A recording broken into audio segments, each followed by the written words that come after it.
My best friend claims my boyfriend took advantage of her while she was drunk, but he says she's lying and now I don't know who to believe. So I, 31F, have been best friends with Lily, 32F, since 2010. We were college roommates and then after we graduated we still lived together, up until I moved in with my boyfriend Nate, 34M, in 2019. One thing about Lily is that she's always had a drinking problem for as long as I've known her, and she's done stuff while drunk that has sometimes caused problems in our friendship. She tries to stay sober, but every few years something will happen to make her start drinking again, which is what happened earlier this summer. So last Saturday Lily called me because she was drunk somewhere and needed a ride home. I couldn't go pick her up because I had the flu and I was on cold medicine, so Nate went to get her instead. A couple of days after that I started noticing that Nate was being weird with his phone. Normally he leaves it out on the coffee table if we're watching TV or whatever, but he started putting it face down so I couldn't see what notifications he was getting.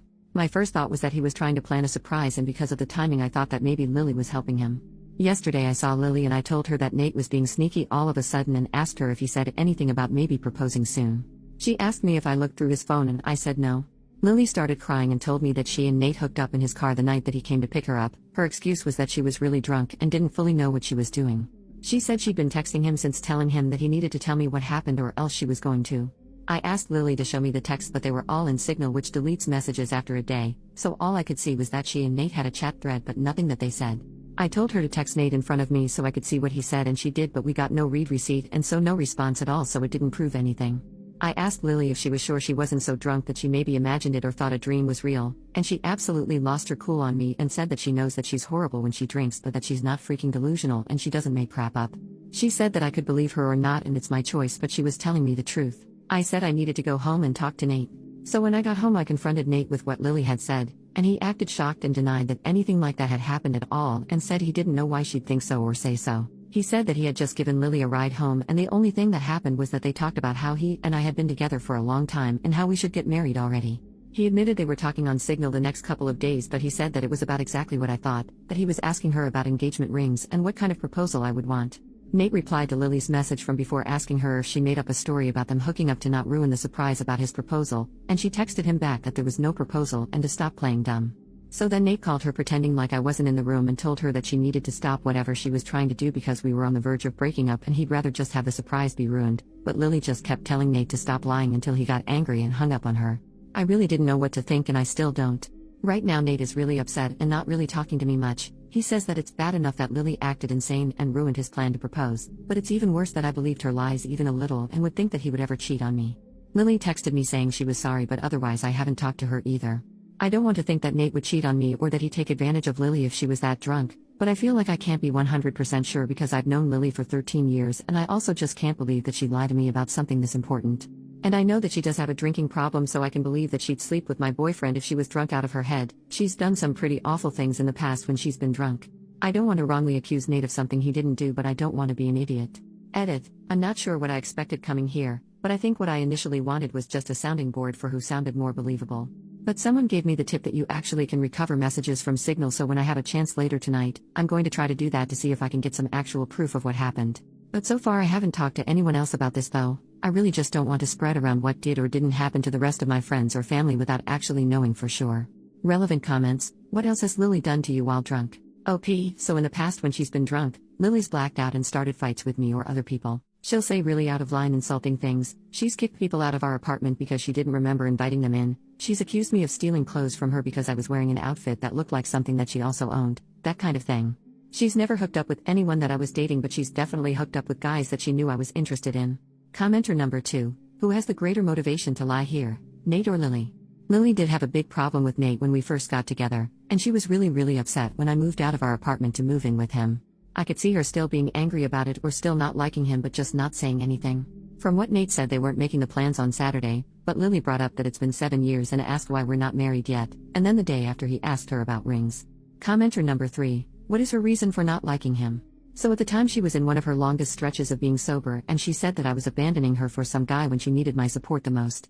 And then when I moved out, she tried to make it out like she wouldn't be able to stay sober without me living with her, and Nate basically had to step in and point out that she couldn't stay sober anyway, so to stop guilting me. Commenter then said, it's possible she blames you for her current drinking, and Nate saying he wants to propose triggered her anger for some reason. OP, everything you say here makes sense to me. Lily has said stuff like this in the past, Not specifically about Nate, but sometimes when she starts drinking again, she acts like it's unfair that I'm not getting dragged down with her or doing more to help her, and I think on some level she might still think it's his fault that I moved out and don't keep as close an eye on her as I did back when we lived together. I don't know if she'd really go as far as to lie about something like this just for that reason. I really hope she wouldn't, but I could completely believe that she feels like this. Update, 2 days later. So on Thursday night, after I got everyone's advice, I told Nate that I had found out a way to recover deleted messages from Signal. He immediately took out his phone and opened the app and asked me to show him how to do it, so I already thought that must mean he was telling me the truth because he didn't panic or hesitate at all. Which was good, because when I tried to download Signal on my old phone, it turned out that it's too old to support the current version of the app, so it wouldn't work. Nate then asked me if we were going to have to go out and buy a new phone for me to believe that he was telling me the truth, and he said that he was willing to do it if that's what it would take. I told Nate it wasn't that I didn't believe him, I just wanted to have some proof because I just couldn't understand why Lily would lie about it. Nate said that she would lie about it because she's a freaking crazy drunk bitch and there's literally no way for a non-crazy person to understand why she would do anything, and once the messages proved that he didn't ever want me talking to her again. Then he said to get up because if we were going to go to the Verizon store we had to get there before it closed. By then I completely believed Nate anyway, so I told him we didn't have to go anywhere or get a new phone and that I believed him, and I knew he didn't cheat on me and that he would never do that. Nate said that he would hope I know that and that he didn't understand why I didn't take his word for it in the first place. I started trying to explain why I didn't want to just immediately dismiss what Lily had said happened, but Nate said that he really couldn't listen to that right now. I said that was fair and agreed that I would cut Lily off, but that first I wanted to try to get her to admit that nothing happened. Nate said fine, but to call her with my phone on speaker because he thought he also deserved to hear her admit that she was lying. So I called Lily and I said the same thing to her that I said to Nate, that I figured out how to recover deleted messages on Signal. She asked me why I would need to do that, so that was when I knew for sure that she was definitely making it up and not just confused somehow. I said it was because I wanted to have proof of what she and Nate talked about. Lily asked me if I saw their messages, so I lied and said yes. After that Lily just went silent until finally I asked her if she was going to say anything. Then she asked me if that meant that we were engaged now. So then I really just lost it on her and screamed at her, asking her if she was serious and what the hell was wrong with her, and how could that possibly be all that she had to say. Lily started screaming back, telling me to calm down and about how obviously I never believed her anyway because it's not like we broke up over it. I was crying by that point and because of that I couldn't really say anything else, so then Nate told Lily to go screw herself and to never ever contact either one of us ever again and hung up on her. A minute later Lily sent me a completely unhinged text that I'm quoting here verbatim. "Courtney, you are supposed to be my friend for life. You are supposed to be there for me. You are supposed to be my person. But then you meet Nate and now you only care about Nate. Everything is about Nate. Tell me why Nate comes to pick me up when I call you? I called you, not your precious Nate. I only want you to see how messed up this is, but do you? No, of course you don't. Of course you choose Nate over me like you always do and like you always will. You pretend to care about me, but I can see you don't care. It is pathetic, Courtney. You are a pathetic woman who would choose a man over a friend. But since you can't say it yourself, I will. Since you have to have your sweet perfect little baby Nate do it for you, I will. Goodbye, Courtney. Is that what you want? Goodbye forever. I hope you freaking got what you freaking want." There were the 3 dots after that showing she was still typing more, but I blocked her before she sent it. I don't care about anything else that she has to say. I'm sure it's all just going to be more bull crap about why this is my fault or justifications about why what she did wasn't that bad and I should forgive her. I know Nate is probably right and there's no non-crazy logic behind why Lily would stoop to doing something like this, but obviously I've still been thinking about it and my best guess is that whoever said that Lily still blames me and Nate, apparently mostly Nate, for her being a drunk mess who can't get her life together is right. It seems like she somehow thought that if she said she hooked up with Nate, I'd break up with him but still want to be friends with her, and then everything would magically be fixed. As far as stuff with Nate, I asked him if he thought he could ever forgive me for doubting him and he said that since I came to my senses, and I cut Lily off, he guesses we can try to put it behind us. I don't think he's still going to propose anytime soon. After this I probably wouldn't if I was him.